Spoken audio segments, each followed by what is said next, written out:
Bonjour, je suis Frédéric Florent et je suis ravi de vous accueillir sur le podcast Allez Vas-y, consacré au passage à l'action. Aujourd'hui, je reçois Marianne Joly, cofondatrice de l'application Corneille, qui aide les enfants dans l'apprentissage de la lecture. Marianne nous partage son amour pour la lecture, qui l'a amenée à être éditrice.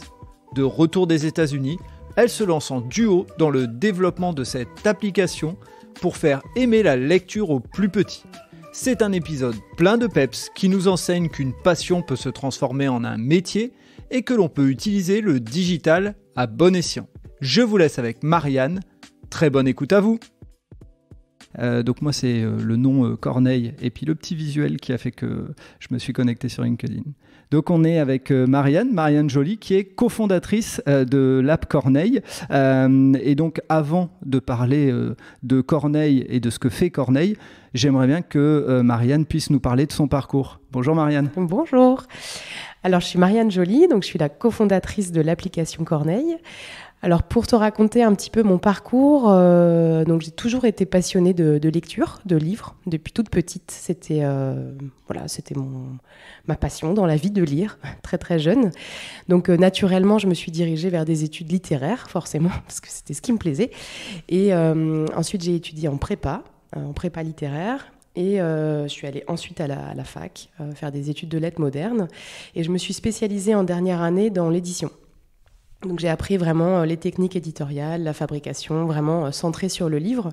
Et suite à ça, je me suis même spécialisée encore sur le livre jeunesse. Je trouvais que c'était un domaine qui était vraiment intéressant, avec des textes passionnants, un rapport avec l'illustré. Je trouvais que c'était très très riche. Donc je me suis dirigée vers la jeunesse naturellement. Donc j'ai été ensuite éditrice freelance d'abord salariée et puis freelance pendant une dizaine d'années. Donc j'ai travaillé sur différents projets documentaires, romans, pas mal de choses pour différentes maisons. Et suite à ça, j'ai vécu aussi 5 ans aux États-Unis. J'ai été expatriée parce que j'ai suivi mon mari, tout simplement. Donc j'ai vécu dans 2 États différents où là j'ai enseigné le français comme langue étrangère dans des alliances françaises, donc à des enfants et à des adultes, et avec un public américain, donc très très différent dans la pensée des Français. Donc c'était une expérience très très riche. Et quelles sont les difficultés justement d'aller apprendre sa propre langue à des personnes qui sont étrangères ? C'est une très bonne question, parce que tu découvres que ta propre langue est très très très complexe. Le français, c'est une langue qui est vraiment compliquée. On a énormément de lettres muettes, par exemple, par rapport à l'anglais. On a énormément de choses qui sont pas logiques. Par exemple, EN, ça forme en, mais si tu mets ENT à la fin d'un verbe, c'est muet. Donc ça, pour l'expliquer à un adulte américain qui a étudié lui-même sa propre grammaire en anglais, c'est très compliqué en fait, d'expliquer que parfois, EN c'est en et parfois ça l'est pas. Donc, et puis la conjugaison pour un anglophone, c'est très très compliqué. Donc on se rend compte que le français, c'est vraiment une langue très complexe dans sa grammaire, dans son vocabulaire. Donc, mais c'était en même temps une super expérience parce que les Américains, ils ont cette tradition de l'oralité, de l'envie de parler et de communiquer, qu'on a peut-être un petit peu moins en France. Et donc, ils ont vraiment l'envie de parler. Donc, ils se lancent énormément. Donc ça, c'est super plaisant quand tu enseignes. Et justement, quels sont pour toi les apprentissages que tu as pu faire ou les techniques que tu as dû utiliser qui peut-être se retrouveront sur l'expérience Corneille, mais on en parlera plus tard. Mais en tout cas, quels sont les outils que tu utilisais ou les expériences que tu as reprises de cette expérience-là ? Tu veux dire dans Corneille après ? Oui. Alors moi, ça m'a aidé beaucoup à déconstruire le français, en fait, et me rendre compte vraiment des difficultés que tu as en l'apprenant et en fait que tu as en le lisant. Et en réalité, c'est des difficultés que tu retrouves chez un enfant qui commence à lire parce que il a la même question. Pourquoi EN c'est en et pourquoi EN là c'est muet ? Donc les enfants ont un cerveau un peu plus flexible, donc ils arrivent plus à l'admettre. Et en plus, quand c'est leur langue maternelle, c'est plus facile parce qu'ils l'entendent. Donc il y a une logique avec ce qui est écrit. Pour quelqu'un qui n'est pas francophone, c'est plus compliqué. Donc ça m'a beaucoup aidé en fait. Et tu enseignais qu'à des enfants ou à des adultes également ? Les deux, ouais. Adultes et enfants. Alors c'est vraiment 2 expériences complètement différentes. Dans le 2e État où j'ai vécu, c'était pas un État, c'était en Washington, à Washington DC. On enseignait à partir de 1 an jusqu'à on avait des élèves de 80 ans. D'accord. Donc c'est très différent parce qu'ils n'ont pas le même âge, ils n'ont pas le même vécu, ils n'ont pas appris la langue de la même manière. Pour moi, c'était beaucoup plus difficile d'enseigner aux enfants, en fait, parce que les enfants sont beaucoup plus exigeants que les adultes, en fait, en réalité. Et puis, il y a beaucoup plus de challenge de s'adresser à une classe d'enfants qu'à une classe d'adultes. Après, c'est aussi un public qui est aussi passionnant parce qu'ils réagissent tout de suite. Tu vois, tu peux pas mentir à une classe d'enfants. Tu peux arriver devant une classe d'adultes et un peu improviser, mais avec les enfants, ça marche pas. Tu sais tout de suite si tu as fait un bon cours ou pas. Et en même temps, ils apprennent aussi avec une rapidité incroyable. Moi, quand on m'a dit que j'aurais des classes d'enfants de 1 an, je me suis dit, qu'est-ce que c'est? Donc, c'est des bébés, en fait. Et c'est fou, en fait. Au bout de quelques mois, ils arrivent vraiment à prononcer du français avec un accent parfait. Et dis-nous comment tu fonctionnes avec des enfants d'1 an, parce que c'est vraiment hallucinant. Qu'est-ce que tu fais avec eux? Alors, comme on disait avec l'équipe, c'est un peu du show. Tu chantes beaucoup, tu joues avec les enfants. Donc, le principe de l'Alliance française, c'est un principe d'immersion totale. Donc, tu leur parles en français pendant 1 heure en total. En fait, les enfants, ils absorbent énormément. Et comme tu joues avec eux et que tu es dans l'interactivité, en fait, c'est facile. Enfin, c'est facile pour eux. Ça demande beaucoup d'investissement pour l'enseignant, mais pour eux, ils intègrent assez rapidement. Donc, tu joues, tu chantes beaucoup, tu fais beaucoup de rituels. Donc, c'est assez rigolo. Pas du tout la même chose que pour des adultes. C'est génial, c'est génial. Et donc, cette expérience aux États-Unis, je suppose qu'elle se termine puisqu'il y a fin d'expatriation, ouais. C'est ça? Et comment tu envisages le retour en France, puisque tu as fait 10 ans dans l'édition, tu es parti et tu as changé complètement d'approche. Tu reviens en France. Comment s'est passé ce retour en France, justement? Ouais, moi, j'ai pas eu l'impression j'ai pas eu l'impression de diverger dans ce parcours parce que pour moi, c'était toujours très cohérent avec la langue française et lire et apprendre le français. J'avais déjà en fait enseigné le français en France, mais dans un cadre bénévole. J'avais enseigné le français à des migrants avec le Secours populaire à Paris quand j'étais éditrice. Donc et pour moi c'était logique parce que l'idée c'était d'enseigner aux gens en se disant tu fais des livres mais il y a des gens qui savent pas les lire en fait, donc tu dois aussi aider à ça. Donc pour moi c'est une logique sur la langue française, il y a une cohérence, donc c'était pas un gros changement de parcours. Mais en rentrant et en arrivant ici à Lille, ça a été un peu logique du coup de se retrouver avec Anna autour du projet Corneille parce que tout était là. Il y avait la lecture, il y avait l'édition, il y avait la langue française. Et c'était un petit peu un rassemblement de toutes les expériences précédentes pour moi. Alors, dis-nous qui est Anna, justement. Qui est Anna? Donc, on est 2 cofondatrices à l'application. Donc, Anna et moi. Donc, on travaille main dans la main, comme un vieux couple, on dit souvent. Et donc, c'est Anna qui a eu l'idée de créer Corneille, parce que Anna est roumaine, elle n'est pas française. Elle parle parfaitement français. Mais quand elle a voulu apprendre le français et rentrer en lecture avec ses filles, elle n'avait jamais appris à lire en français, en fait. Enfin, en tout cas, elle a appris en tant qu'adulte, mais pas en tant qu'enfant. Donc, elle a cherché des ressources numériques et elle n'a pas trouvé quelque chose qui lui correspondait. Donc, on s'est naturellement associés autour du projet Corneille. Et comment vous vous êtes connus avec Anna ? Donc, on était amis avant. Donc, on se connaissait, mais pas dans un cadre professionnel. On se connaissait dans un cadre amical. Et puis, naturellement, on savait qu'on avait des valeurs communes sur l'éducation, la manière dont on élevait nos enfants. Donc, c'était assez naturellement que le projet est arrivé. D'accord. Alors justement, explique-nous un peu comment ça s'est construit et un peu le timing, parce que les gens se rendent pas compte de l'extérieur de quel temps ça met, quel cheminement. Des fois, on a même des remarques de notre entourage en disant « Tu fais quoi en ce moment ?»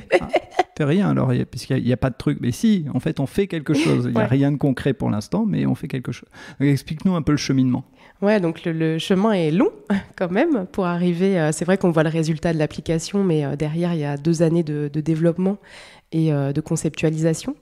Donc, on a commencé en 2018, quand je suis rentrée des États-Unis. On a eu la chance d'être incubé à La Pleine Image, qui est un incubateur d'entreprise et aussi un hôtel d'entreprise ici dans la Melle. Cette expérience a été très, très riche pour nous, donc tant sur le plan du business, parce qu'on a appris plein de choses qu'on ne savait pas, et puis vraiment sur le développement du produit, parce que donc, ni Anna ni moi, nous sommes développeuses, donc on a travaillé avec des développeurs, et puis on n'avait pas d'expérience non plus dans le jeu vidéo. Donc on a aussi rencontré beaucoup de game designers par la pleine image qui nous ont vraiment aidés à enrichir le produit. Et ça prend beaucoup de temps techniquement, mais aussi dans la réalisation. On avait fait un premier prototype au début qui était très pédagogique. En fait, on avait déroulé notre méthode pédagogique, sauf que quand on l'a testé auprès d'enfants, parce qu'on teste régulièrement auprès d'enfants, on s'est rendu compte que c'était un petit peu ennuyant. Et qu'en fait, les enfants qui aimaient un cadre très fixe accrochaient bien, mais tous les enfants qui apprenaient d'une manière différente, pas forcément très cadrée, ils décrochaient très très vite, en fait, parce que c'était trop déroulé. Donc on a tout recentrer l'expérience autour de l'enfant en se disant mais qu'est-ce qu'il veut l'enfant ? Il veut jouer en fait, il veut apprendre en jouant. Donc on a complètement changé, pas la méthode, mais en tout cas la manière dont elle est présentée pour vraiment se recentrer sur l'enfant et lui proposer un parcours qui soit beaucoup plus ludique. Et donc, peut-être réexpliquer ce qu'est un incubateur pour les gens qui vont découvrir le podcast et qui ne sont pas très au fait de tout ça. C'est quoi un incubateur ? Alors, un incubateur, c'est un endroit où on arrive avec son projet ou son idée. Parfois, il y a des gens qui arrivent juste avec un projet, une idée en fait. Et on a toute une équipe qui va aider à développer ce projet, donc sur tous les aspects, donc développer le produit, tester l'idée, vraiment aller jusqu'au bout, voir quelles sont ses limites, quel est son marché, est-ce que ça va être un produit qu'on va pouvoir développer ou pas. C'est difficile, il y a beaucoup de remises en question pendant la période d'incubation.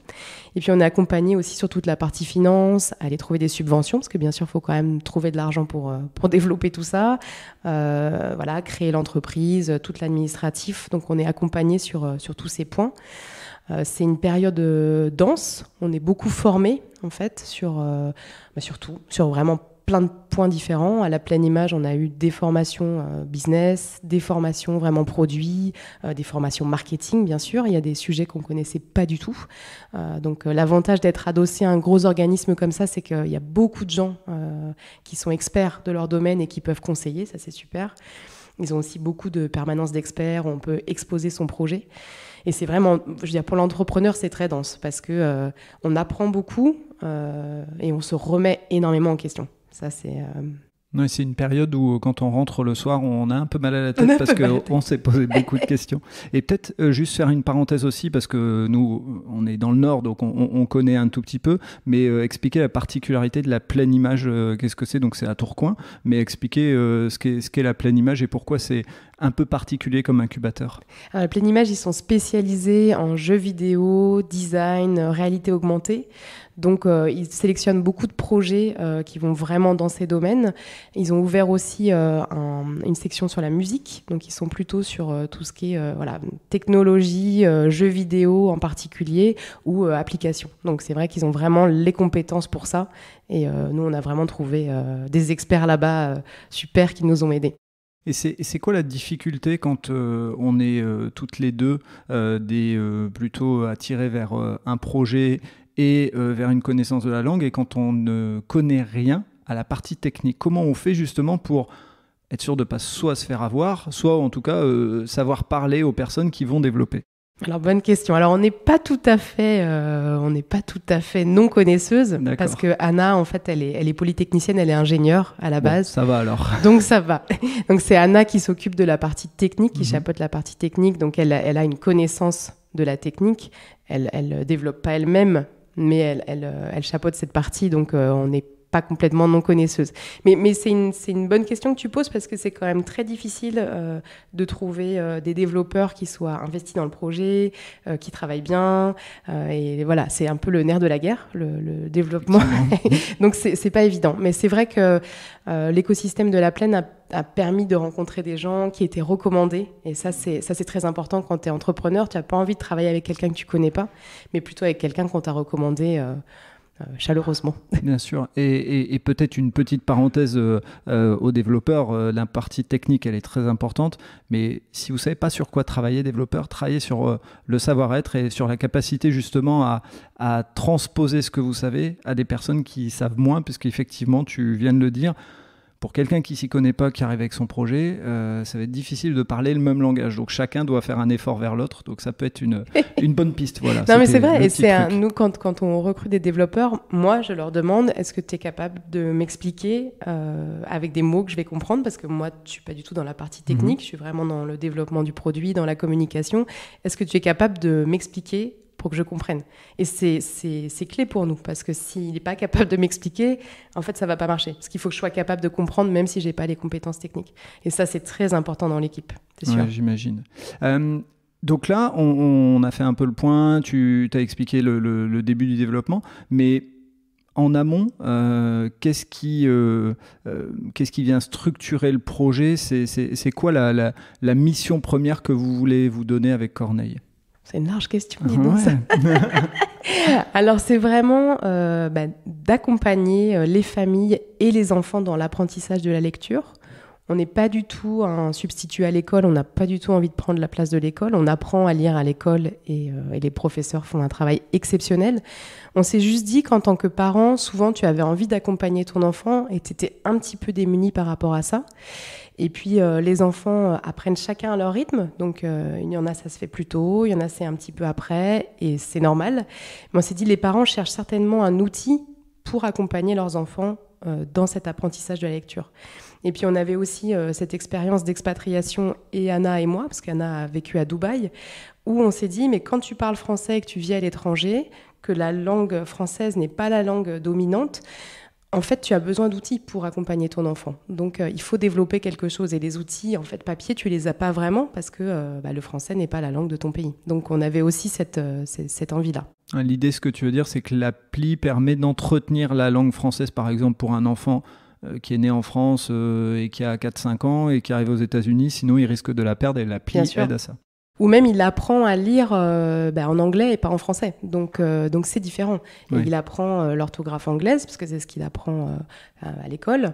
Mais en français, il peut... Enfin, moi, je sais que quand j'ai enseigné à l'Alliance, j'avais des adolescents qui parlaient parfaitement français, qui avaient des parents francophones, qui parlaient français comme toi et moi. Par contre, ils ne savaient pas l'écrire. Ils ne savaient pas, parce qu'ils n'avaient jamais appris à écrire en français.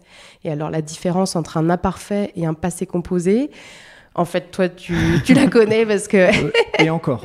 Non, mais le « et », le « est », quand est-ce que tu mets « a été », quand est-ce que tu mets « est », pour quelqu'un qui n'a pas appris à écrire le français, même s'il le parle correctement, en fait, c'est pas logique. Ou lui apprendre ce qui est un subjonctif qu'il emploie naturellement, en fait, lui expliquer que non, c'est un autre mode et qui se conjugue différemment, c'est très compliqué. Surtout qu'en anglais, il y a un subjonctif, mais qui n'est plus utilisé, qui n'est pas aussi compliqué que le nôtre. Ouais, bref, ouais. On va perdre les gens si je rentre dans le détail du subjonctif. Je comprends très bien, et ça nous permet de prendre du recul par rapport à la langue, parce qu'on ne se rend pas compte, et puis qu'on se dit, nos enfants, ils font le même parcours que nous, ils apprennent, mais effectivement, il y a des parcours de vie qui sont différents, il y a des personnes qui vont à l'étranger, et c'est là où on commence à prendre conscience que, comme tu le disais, je suis d'accord avec toi, notre langue est très compliquée, et que 2, chacun a sa manière d'apprendre aussi, donc il faut être capable d'accompagner d'une certaine manière. Donc effectivement, la mission, accompagner cet apprentissage de la langue.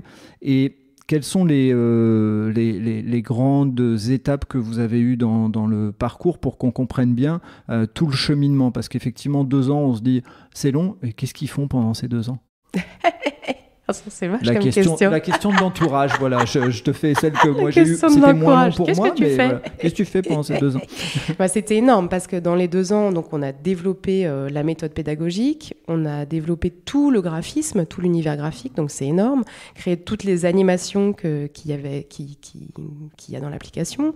On a un parcours personnalisé, donc il y a des algorithmes en fait qui calculent le parcours, donc ça c'était aussi une étape assez lourde. En fait, l'enfant n'a pas d'échec ou il a une réussite, il gagne des petites récompenses, mais il n'est jamais mis en échec. Parce qu'on s'est dit, nous on propose un jeu, on propose autre chose, on n'a pas envie que l'enfant soit bloqué, et puis on n'a pas envie qu'il soit dans cette situation d'échec, il est là pour s'amuser et apprendre en s'amusant. Donc on a ces petits algorithmes qui en fait derrière calculent un parcours pour lui, en fonction de ce qu'il a réussi ou pas réussi, sans qu'il le voie. Donc ça, c'était aussi un travail assez long. Mmh. Et puis, en fait, figure-toi que le développement, c'est encore plus long, parce qu'on a rajouté une bibliothèque numérique cette année. Donc là, on est à 3 ans de développement, et c'était aussi une partie assez énorme, parce que là, on a dû, dans cette bibliothèque numérique, on a du contenu propre, mais qu'on a dû créer, donc avec des auteurs, avec des illustrateurs, avec des acteurs qui ont enregistré les voix. On a du contenu extérieur, donc on est allé chercher des partenariats avec des éditeurs. Et puis on a développé une petite liseuse, donc c'était aussi beaucoup de techniques. Waouh! Et vraiment, c'est assez impressionnant parce qu'on ne se rend pas compte, je pense, qu'encore une fois, quand on est dans notre monde, on clique sur une appli, on se dit c'est facile, ça va vite. Tout est facile.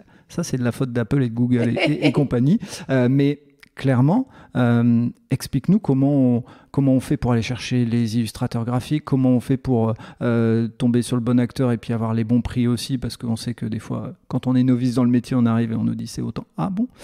Comment on fait pour avoir toute cette communauté autour de soi et qui travaillent tous dans le même sens? Alors ça, en plus, oui, c'est la magie des débuts, parce que tu dois faire tout ça avec pas beaucoup de sous, parce que c'est vrai qu'on a un peu un mythe de l'entreprise, mais au début, en fait, tu passes aussi beaucoup de temps, donc c'est aussi pour ça que c'est long, mais aller chercher de l'argent, parce que c'est quand même aussi un des nerfs de la guerre. Les gens sont payés pour faire le travail qu'ils font. Toi, tu te rémunères pas en tant qu'entrepreneur, et voilà, tu te rémunères pas pendant très longtemps, mais tu rémunères les gens avec lesquels tu travailles.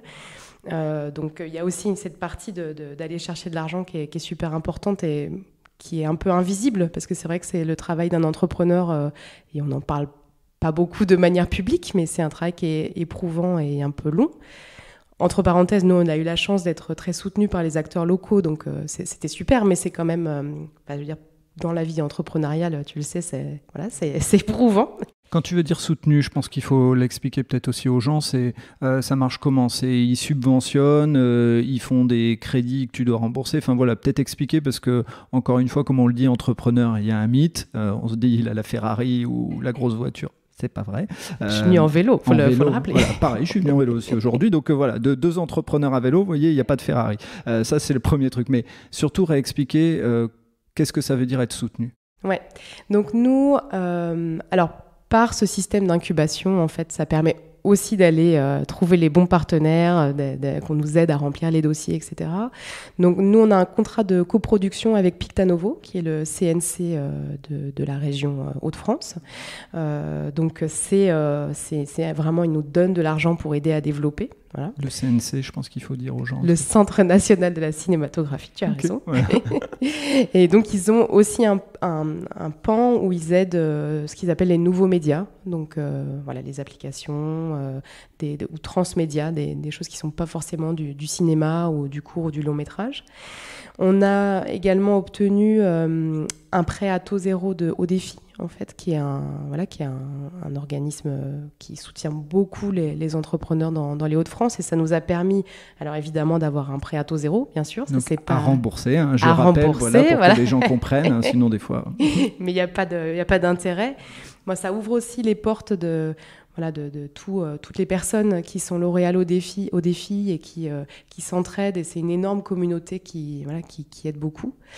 On a eu des subventions de la région pour les emplois, et on a eu des subventions et des prêts de BPI. Et donc ça veut dire que là, vous vous retrouvez avec, on va dire, le mot, mais des grosses sommes, mais ça veut dire qu'il faut vraiment travailler son compte d'exploitation, etc., pour vraiment dire, voilà, j'ai des grosses sommes, mais derrière, une partie, je vais les rembourser, puis une autre partie, je vais les investir, et en fait...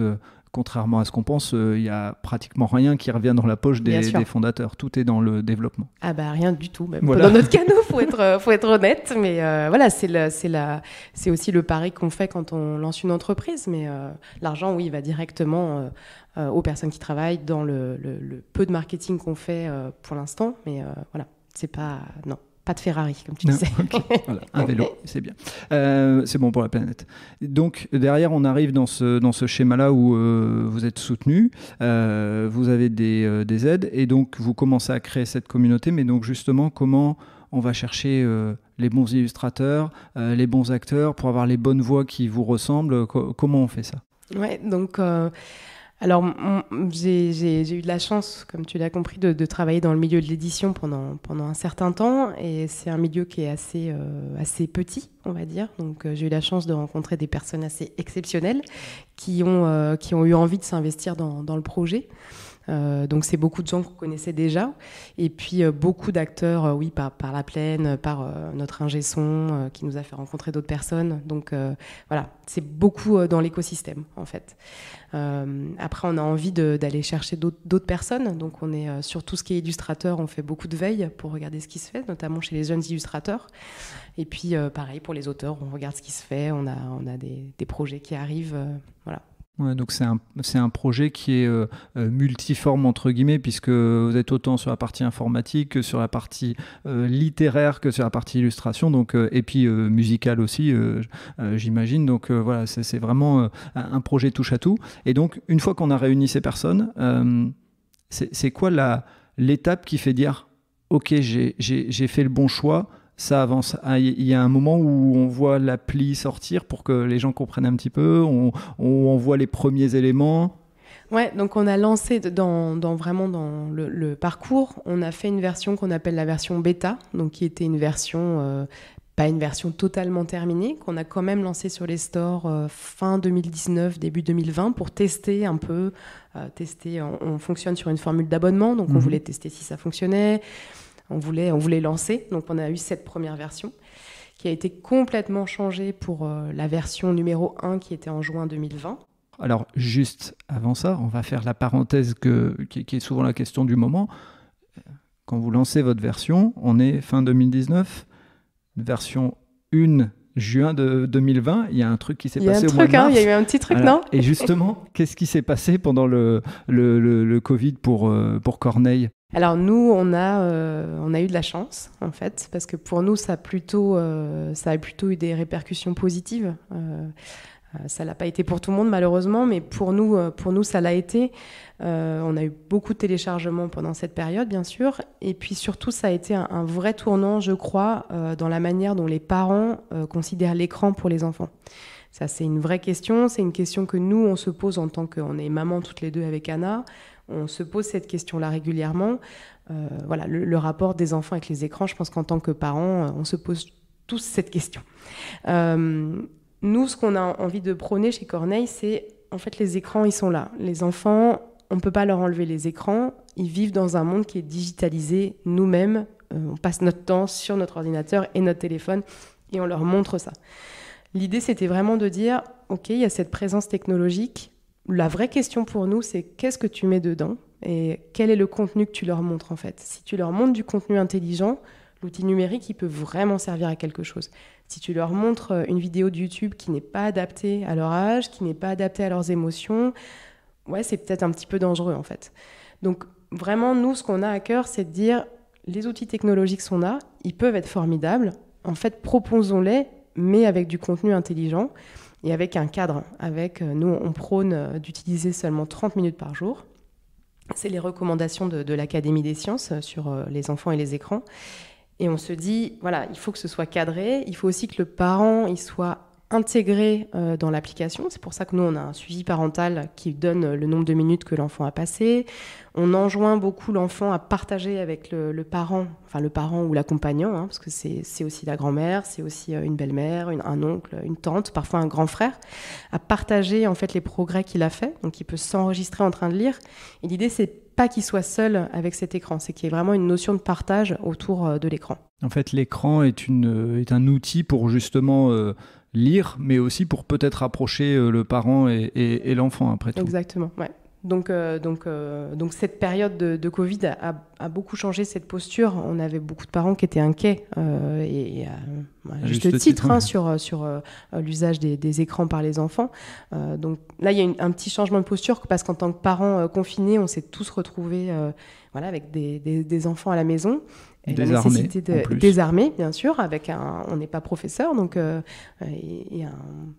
des vraies questions, quoi. Qu'est-ce qu'on fait ? Donc il y a beaucoup de parents qui ont cherché à ce moment-là des solutions pédagogiques, du contenu intelligent, des choses, d'autres choses à faire avec les enfants. Et je suppose que ces téléchargements nombreux vous ont aidé à mieux développer la partie de juin 2020, des améliorations. Évidemment, ouais. Et qu'est-ce que Si on prend en juin 2020, qu'est-ce qui a changé par rapport à la première version? Est-ce qu'il y a eu des éléments, des prises de conscience sur le temps, sur peut-être la mise en place du contrôle parental, etc. Enfin, est-ce qu'il y a des idées qui sont venues grâce à l'utilisation? Bien sûr, ouais. Donc toute la partie suivi parental, on l'a beaucoup plus développée dans la version 1. Toute la partie intelligence artificielle aussi.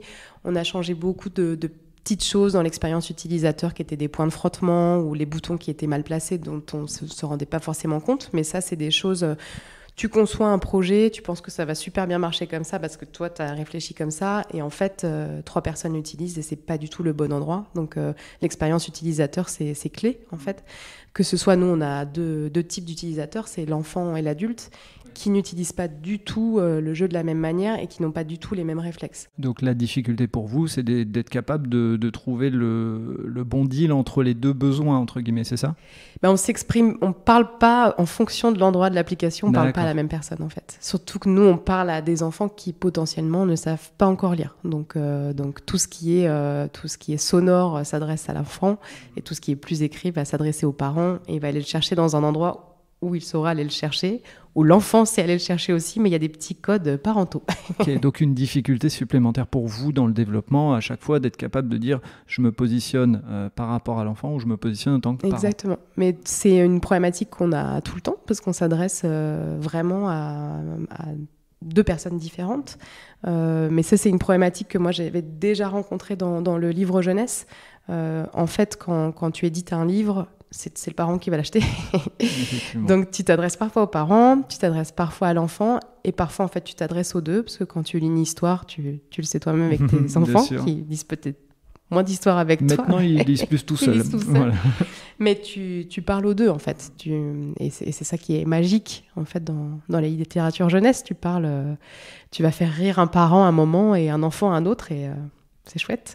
Donc, c'est une problématique qu'on a tout le temps, qu'on a aussi dans la communication, dans l'utilisation. Et si on vient dans le présent, aujourd'hui je suis parent, j'ai des enfants en bas âge et je voudrais les accompagner, comment ils font pour retrouver l'app? Parce que le but c'est ça, on vient de parler de quelque chose, on leur a donné un petit peu envie. Comment ils peuvent faire? Est-ce qu'ils peuvent la tester? Voilà, ouais. Donne-nous un petit peu des idées pour utiliser l'app.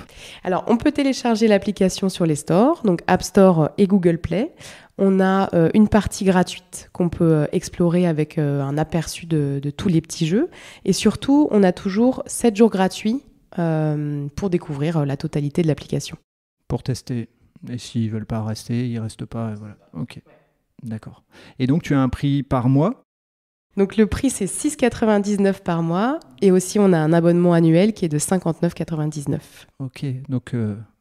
si on dit 6,99 par mois, par exemple, c'est moins cher que Netflix. Pour apprendre à vos enfants à lire. Vous voyez, ils regarderont Netflix plus tard. Donc, arrêtez Netflix et là, vous partez sur l'app Corneille. Et puis, par an, vous y gagnez. Et derrière, c'est pas un prix très élevé. À se dire quoi, allez, c'est maintenant une BD, ça coûte déjà presque 10 €, plus de 10 €. Donc, allez, c'est 12, 13 même. Allez, c'est 4 BD, 4, 5 BD. 4 BD. Et on a des livres. Pendant une année, vous avez des livres à l'intérieur de l'app Corneille. Donc, voilà, je fais un peu de la pub. C'est beau, voilà, c'est beau. C'était bien fait. Voilà. Et donc...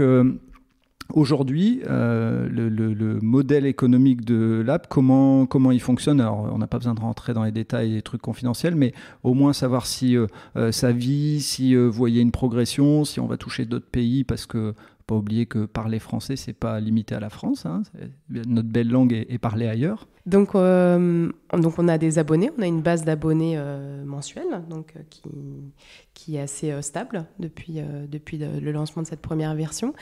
On est présente, alors je sais plus te dire dans combien de pays parce qu'on vient d'ouvrir, donc il y a Belgique, Luxembourg, Canada, États-Unis, Angleterre, Allemagne et Singapour également, j'espère que j'en ai pas oublié. Et on essaye de s'étendre de plus en plus à l'international. Tu l'as dit, il y a énormément de pays qui sont francophones en fait. Et puis aussi, on l'a dit, de personnes françaises qui habitent à l'étranger et qui ont une vraie demande. Là, on vient notamment de lancer une version pour les collectivités. Et on a beaucoup de collectivités qui font appel à nous en Grande-Bretagne et aux États-Unis. Des écoles de langue, des écoles du samedi qui apprennent le français donc à des enfants francophones expatriés et qui ont besoin de ressources en plus. Ouais, forcément. Donc pour l'instant, c'est les collectivités à l'étranger. Est-ce qu'il y a une volonté de proposer l'app d'une manière particulière aux écoles et aux collectivités en France ? C'est la même offre en fait. On a lancé cette offre pour la France et pour l'étranger. On a eu tout de suite une réponse de l'étranger parce qu'il y avait une demande immédiate et là on vient de la lancer la semaine dernière. Et en France, on commence à avoir quelques écoles avec lesquelles on travaille. Ils ont plus de ressources forcément en France, plus de livres, plus de choses. La bibliothèque numérique, c'est un gros plus pour des collectivités à l'étranger. Quelles sont les perspectives de Corneille ? Est-ce qu'il y a des idées nouvelles ? Est-ce que, bien sûr, le développement de l'appli, je me doute, et peut-être que tu peux nous révéler un ou deux trucs ou pas, mais en tout cas, quelles sont les perspectives ? Alors, on va améliorer, évidemment, continuer à améliorer l'appli, enlever tous les points de frottement. Donc là, notre activité, c'est vraiment ça, le développement pour les collectivités, pour permettre à des classes d'utiliser Corneille et donc de déployer ça en France et dans les pays sur lesquels on est présent pour le moment.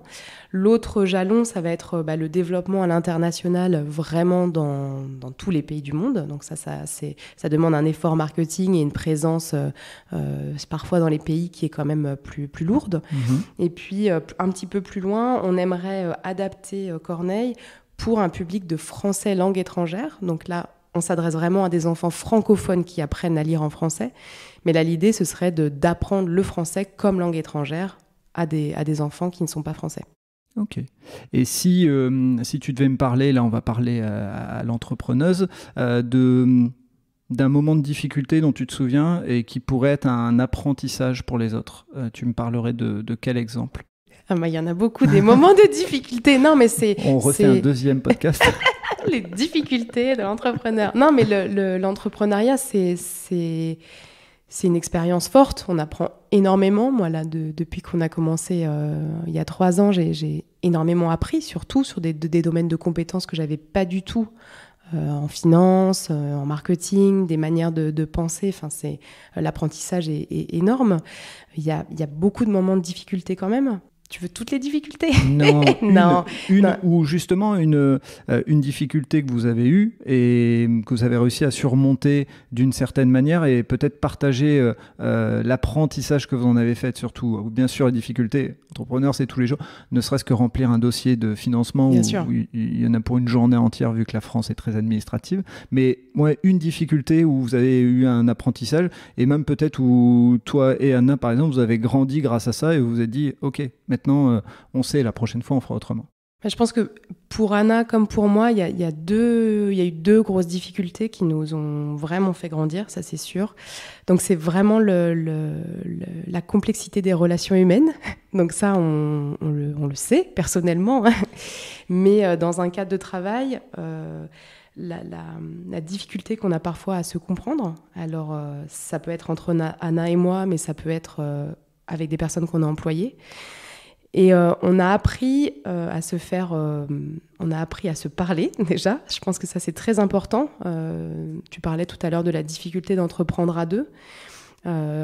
Ça peut être très compliqué parfois. On a des profils très différents, des manières de penser très différentes. Ça fait toute la richesse de notre partenariat parce qu'on est complémentaires, parce que on a vraiment 2 visions qui viennent s'embriquer ensemble. Ça peut créer des moments où aussi tu ne te comprends pas, en fait. Et même si moi, je connaissais Anna personnellement, au début où tu travailles ensemble, il y a des moments où, en fait, tu n'oses pas te dire des choses que tu n'as pas compris. Et ça, c'est vraiment quelque chose sur lequel on a complètement travaillé. On sait se parler, on sait se dire « je ne comprends pas, je ne suis pas d'accord ». Et c'est pas grave. Et en fait, c'est très riche au final, mais au début, ça peut être compliqué, en fait. Et c'est pas que avec la personne avec laquelle tu travailles en direct, ton partenaire in crime, mais c'est aussi les personnes que tu emploies et les personnes avec lesquelles tu travailles. Parfois, il y a des incompréhensions et en fait, je pense qu'il faut pas hésiter à les dire tout de suite. Moi, je pense que j'ai perdu beaucoup en diplomatie avec les gens avec lesquels on travaille, parce qu'en fait, sinon, tu perds beaucoup de temps. Alors qu'en fait, parfois, pour toi et pour la personne, c'est plus simple de dire en fait, ça marche pas, ou on s'est pas compris, et ça, c'est quelque chose qu'on a appris à faire, ça c'est sûr. Tu as 2000 fois raison. Je pense que... Et c'est la même chose dans la vie perso, dans la vie de sport en équipe, de travail en équipe. Je pense qu'on oublie souvent, on a tendance à pas vouloir poser le cadre parce qu'on se dit poser un cadre, c'est dur, c'est militaire, c'est machin. Mais en fait, poser le cadre, on prend ce temps-là au début, 10 minutes, un quart d'heure, peu importe, mais en tout cas, on se dit, voilà, moi je te dis, je vais te dire les choses telles qu'elles sont. Tu viens de donner un exemple en disant, ça j'aime pas. C'est pas parce que je vais dire ça j'aime pas que c'est ce que tu as fait que j'aime pas. Ça a été produit de cette manière, ça ne convient pas à ce que j'attends, tu n'es pas impacté toi en tant que personne, même si c'est ton travail. Voilà, c'est un exemple, mais effectivement, moi, c'est vraiment le message que je veux passer aux entrepreneurs quand ils entreprennent ensemble ou avec des partenaires autour. Mettez le cadre, prenez un quart d'heure pour poser le cadre. Et si vous ne savez pas le faire vous-même, faites-vous aider, faites-vous accompagner. C'est vraiment le top du top. C'est une dépense qui vaudra tout l'or du monde après, parce que vous allez peut-être casser des relations personnelles ou humaines avec des personnes ou peut-être vous prendre la tête, vous faire des cheveux gris. Donc c'est bon, vous allez avoir pour d'autres choses des cheveux gris aussi. Donc, c'est surtout ça, c'est que tu perds du temps et de l'énergie et tu as beaucoup besoin d'énergie quand tu lances ton projet et c'est bête de le perdre là-dedans alors que ça peut être simple. En fait, c'est pas si simple que ça en vérité. Donc aujourd'hui, tu as développé cette partie-là, selon toi, une capacité à plus se dire les choses et à plus cadrer la relation, c'est ça ? Ouais, tout à l'heure, tu parlais du sport. Et en fait, c'est vrai que moi, c'est peut-être des expériences que j'ai vécues quand j'ai pratiqué du sport avec d'autres personnes. Et en fait, j'aurais dû transposer à la vie entrepreneuriale. Et je ne l'ai pas fait parce que c'est un autre cadre, alors qu'en fait, c'est ça, en fait. Tu es dans un cadre, tu es dans cette relation, et une fois que les choses sont définies et que tu t'es donné le droit de dire, en fait, là, ça marche pas, ou ça marche pas pour moi, tu as un espace de discussion après, et tu sais que la collaboration marche quand tu as dépassé ça, et qu'avec l'autre, tu es capable de dire, ok, c'est vrai, en fait, ça marche pas, ou t'es pas d'accord, je t'explique pourquoi, et en fait, on va faire autre chose et on va se rejoindre. Et là, en fait, c'est toujours là que sont nées les choses les plus importantes, les plus fondatrices qu'on a faites, parce qu'en fait, il y avait un point de désaccord. Il faut aller chercher pourquoi t'es pas d'accord d'abord, et comprendre en fait pourquoi t'es pas d'accord, comprendre pourquoi l'autre il a cette position, et ça te permet de déstructurer ton problème qui t'emmène à la résolution. Voilà, en fait, moi, ça m'a appris ça personnellement. Je pense que c'est quelque chose qu'on devrait utiliser tout le temps. C'est quelque chose dans la vie de tous les jours aussi, avec les enfants, quand tu as un problème avec tes enfants, en fait, un affrontement, il faut déconstruire et aller chercher quelle est l'origine du problème et le résoudre ensemble, en fait. Et poser le cadre même avec les enfants, c'est une bonne chose de le faire. Ça leur apprend aussi cette logique de dire qu'est-ce que j'ai le droit de faire, mais quel est mon devoir aussi. Et vraiment, je pense que si vous n'êtes pas entrepreneur, vous pouvez utiliser ça aussi. C'est une vraie inspiration. Merci Marianne. C'est un vrai... mais ton exemple en fait, on devrait faire plus de sport avec ses collaborateurs. Oula, le sport en entreprise, c'est ma lutte, c'est mon combat. Je pense qu'en France, on n'est pas assez... on n'intègre pas assez le sport. Le sport est un peu boudé. Alors bien sûr, ça change, on est d'accord. Mais on commence tout doucement à entrouvrir la porte. Mais il y a tellement de choses à apprendre dans le sport que allons-y, fonçons. Tu vois, moi personnellement, j'ai fait du kayak avec deux amis parce qu'on avait fait un raid sportif. Et en fait, c'est une des expériences les plus fondatrices de ma vie parce qu'en fait, t'es à 3 dans un canoë, t'as un rôle et en fait, tu dois continuer ce rôle et apprendre à gérer 2 autres personnalités dans un effort sportif. C'est un super exemple. Et en fait, quand j'ai vécu ce truc-là, je me suis dit, mais voilà, ça, c'est un truc, faut que je retienne toute ma vie. Et c'est exactement ça, quoi. Quand t'es entrepreneur, t'es dans un canoë, quoi, en fait. Et c'est pour ça que je pense qu'aujourd'hui, on devrait vraiment dire le team building fait pour rigoler, tout ça, oui, pourquoi pas à la limite, mais il faut vraiment se dire que le team building a une vraie raison d'être si on le travaille de cette manière-là, de se dépasser ensemble, d'apprendre à faire un effort ensemble, d'apprendre à être dans le défi. Et l'effort, ça ne veut pas dire avoir des gros bras musclés et tous suer, ça peut être juste un effort de marche et arriver à un sommet. C'est faisable par tout le monde. Et l'autre, ça peut être aussi pas un effort physique en tant que tel, ça peut être une réflexion ensemble, ça peut être un jeu à faire ensemble, mais il y a des choses sur ce collectif. Et si tu avais un deuxième obstacle avec une prise de conscience dont tu voudrais nous parler ? Alors la deuxième grosse difficulté, on a un petit peu évoqué, c'est aller chercher de l'argent. Nous, on est en cours de levée de fonds là en ce moment. Ça, c'est quelque chose qui est très, très, très prenant dans la vie d'un entrepreneur. Et on apprend, je crois, à présenter son projet à n'importe quel moment, sous toutes les formes, en 2 minutes, en 5 minutes, en 10 minutes, en 30 minutes, avec des slides, sans slides. Et ça c'est difficile quand tu commences, parce que parfois, tu as des incertitudes sur ton projet, et quand tu le présentes, tu n'es pas tout à fait sûr. Et voilà, ça, c'est une grosse difficulté d'être complètement connecté quand tu présentes ton projet, d'être prêt à répondre aux questions, d'être mis à nu, parce que c'est vraiment ça, en fait. On regarde tout ce que tu fais, qui tu es, ce que tu as fait, ce que tu vas faire. Et puis on juge. Je trouve que souvent, la posture des personnes sont un peu jugeantes, et c'est un peu ça qui est difficile, parce que qu'on évalue notre projet, en tant qu'entrepreneur, on est habitué. Il y a des postures qui sont un peu jugeantes, mais bon, voilà, ça c'est la petite parenthèse. Mais effectivement, donc la levée de fonds, juste une question par rapport à la levée de fonds. Vous êtes encore en recherche de personnes, ou c'est une attente de réponse? On est en cours, donc s'il y a d'autres business angels qui veulent nous rejoindre, ils sont les bienvenus. Avis aux business angels, vous êtes les bienvenus. Donc on est tout à fait en cours, et ça c'est une vraie leçon professionnelle, une vraie difficulté, et une fierté aussi d'avoir réussi à le faire, parce que c'est très difficile. L'apprentissage, il est sur le fait d'être capable de remettre en question son projet souvent, c'est le fait de le présenter. Quel est le vrai apprentissage de ça sur cette levée de fonds?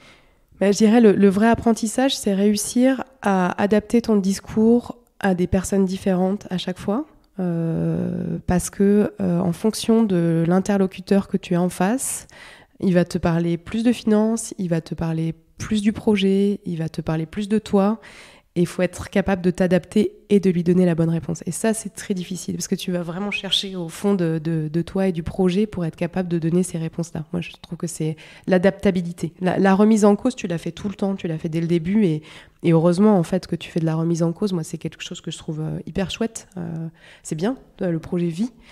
C'est plutôt l'adaptabilité et le fait d'avoir ce discours différent en fonction de la personne que tu as en face. Et on revient à ce qu'on évoquait tout à l'heure, qui peut-être ne pense pas du tout comme toi.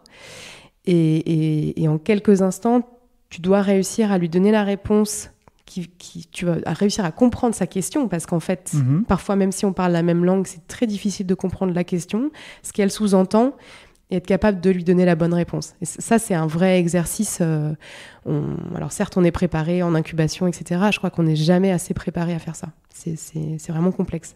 Et c'est un très bon message que tu passes, parce que moi, j'ai envie de rebondir là-dessus sur le côté recruteur. C'est-à-dire qu'aujourd'hui, on a des gens qui lancent une entreprise, ont un super projet, puis ça capote pour une raison X ou Y, et se remettent sur le marché du travail. Toute cette partie-là, et ça c'est vraiment un message aux recruteurs et aux recruteuses, développe des soft skills. Et aujourd'hui, on dit partout sur LinkedIn et compagnie qu'on recherche des soft skills. Eh bien, l'adaptabilité, la capacité à entrer en relation les uns avec les autres, à communiquer. Donc vraiment, si demain, recruteur ou recruteuse, vous vous retrouvez face à un profil qui a voulu créer son entreprise, posez-lui des questions là-dessus, mais vous avez souvent un profil qui s'est énormément développé en très peu de temps.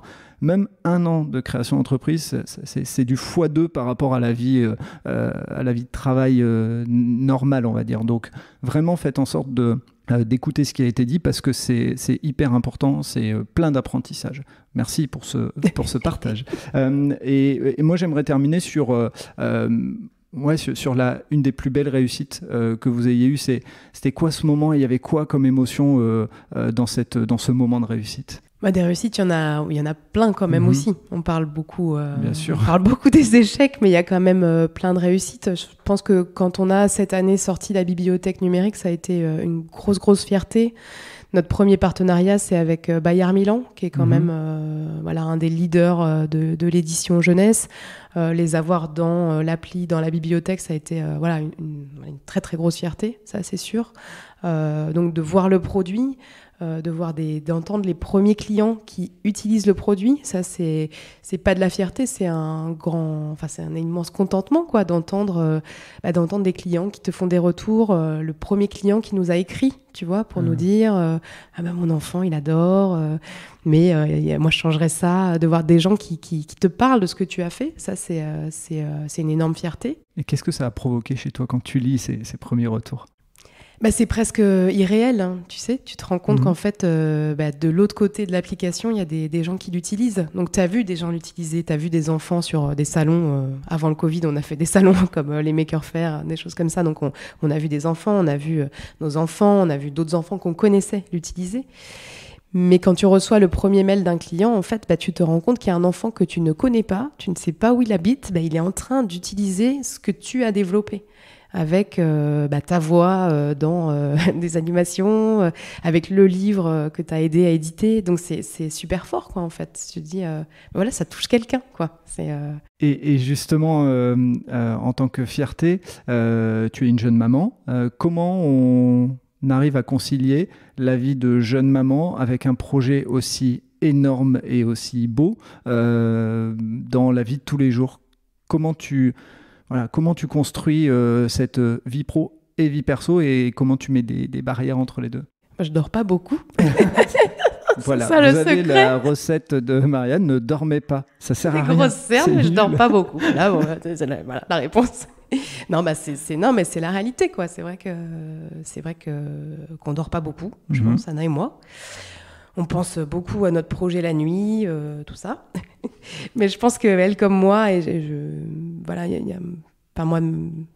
Après, voilà, c'est complètement personnel, mais mes enfants, c'est ma priorité avant tout. Même si Corneille, c'est aussi un peu un de mes enfants, et je pense que c'est aussi un peu des enfants d'Anna. C'est notre bébé commun. Voilà, c'est notre bébé commun. C'est notre enfant à toutes les deux. Mais il y a un peu de ça quand même. Mais les enfants, ça reste quand même toujours la priorité. Donc moi, Et en fait, d'ailleurs, heureusement que mes enfants sont là parce que à 17h30 jusqu'à 20h30, je suis plus Marianne de Corneille, quoi. Je suis Marianne à la maison. Et les enfants m'aident beaucoup à faire avoir ce moment-là. Et en fait, heureusement qu'ils sont là, en vrai. C'est l'équilibre. Tu as besoin de sortir de ton projet, tu as besoin de faire autre chose parce que sinon, en fait, à un moment, tu réfléchis pas bien. Et moi, dans ces années très, très denses, parce qu'elles ont été très denses, mes soupapes, ça a été mes moments avec mes enfants et mes moments sur mon vélo le matin. Et c'est intéressant comme, en fait, aussi plein de choses naissent de ces moments parce que les enfants, il se passe plein de trucs, donc ils t'inspirent aussi. Et puis sur le vélo, on pense à plein de trucs. Mais la soupape avec les enfants, elle est clé. Et eux, ils rentrent avec des problématiques personnelles qui sont absolument pas tes problématiques d'adultes. Donc tu connais ça. Tout d'un coup, tu switches de tes problèmes à il s'est passé quelque chose à l'école, à j'ai faim, à maman, regarde, il y a un avion. Et c'est heureusement qu'ils sont là, surtout cette année où avec le Covid, tout a été très mélangé. On a été à moitié à la maison, à moitié... Voilà, donc oui, heureusement qu'ils sont là et heureusement qu'il y a ces soupapes. Donc premier conseil, c'est pour mieux développer le projet, sortez du projet entre-temps. Et puis le deuxième, c'est, oui, on le dit pas assez, mais il faut avoir une assise émotionnelle, on va dire familiale, etc., importante parce que ça jongle. Donc aujourd'hui, a priori, toi tu le fais de la bonne manière, tu dors moins, mais en tout cas, il y a le 17h30, 20h30 et j'aime bien cette approche d'un peu une bulle dans le projet qui te permet de te ressourcer, cette bulle, alors qui doit te fatiguer aussi, parce que forcément, on ne va pas dire que les enfants sont tout le temps merveilleux, ce n'est pas vrai. Voilà, c'est faux, totalement. Mais en tout cas, tu as fait ce choix et cette scission entre les deux qui te permet de mieux progresser, on va dire, de mieux te développer. Mais c'est difficile parfois. On parlait de levée de fonds. Quand tu viens de terminer un appel où on t'a parlé de ton BP, ton prévisionnel, et qu'en fait, tu récupères tes enfants, parfois, c'est difficile de revenir. Ouais, la chute, elle est énorme. C'est hyper dur. C'est hyper dur. Ils te parlent, tes enfants, tu es toujours là, en train de penser à ton BP. Mais bon, en même temps, c'est nécessaire. Et puis voilà, j'ai aussi un mari qui me remet aussi parfois sur le droit chemin en me disant bon, là on est à la maison, c'est terminé. Non mais c'est important en fait cet équilibre-là parce que sinon tu fais ça tout le temps. Je pense que je serais capable de faire ça tout le temps. Et ce serait bien ni pour moi ni pour le projet d'ailleurs. Bien sûr. Tant que tu te trompes pas de la trousse de ton enfant à tes papiers, voilà, ça peut arriver. Voilà. Écoute, Marianne, moi je pense avoir fait le tour de ce que je voulais partager avec toi. J'ai passé un excellent moment. Je recommande vraiment aux gens de... Alors moi, mes enfants sont devenus un petit peu trop grands et ils sont plus trop dans la cible, mais en tout cas pour les autres personnes, je vous invite déjà à aller tester la version gratuite. Ils vont déjà tester la version gratuite, puis après... S'ils aiment bien, vous arrêtez Netflix, vous mettez un petit peu plus à Corneille et puis vous verrez, vous passerez du temps avec vos enfants. Voilà. Puis après, une fois que vous n'avez pas Netflix ce soir et que les enfants sont couchés, vous pouvez parler avec votre conjoint. C'est pas mal aussi ça. Ça aide. De temps en temps, c'est pas mal. Ça fait du bien. Voilà. C'est bon. On Casa de Papel, tout ça on met de côté et puis on reste sur l'app Corneille. Voilà. En tout cas, Marianne, merci beaucoup. Je suis enchanté d'avoir rencontré une voisine puisqu'on est vraiment voisins. On est voisins. Comme quoi, il y a des choses qui se passent super bien autour de soi. Il n'y a pas besoin d'aller très loin. Exactement. Merci à toi et à très bientôt. Merci. Et voilà, c'est terminé pour ce nouvel épisode. J'espère que vous avez apprécié cet échange avec Marianne et pour en savoir plus, rendez-vous sur les notes du podcast. Si vous avez aimé cet épisode, n'hésitez pas à vous abonner et surtout à laisser un commentaire sur votre plateforme d'écoute, ça aide à faire connaître le podcast. Pour ceux qui ne le savent pas, j'ai lancé un autre podcast sur le voyage qui s'intitule « Loin de chez soi ». Il est disponible sur Acast, Apple Podcast, Spotify, Google Podcast et bien d'autres. Je vous dis à vendredi pour un prochain épisode d'Allez Vas-y et d'ici là, portez-vous bien.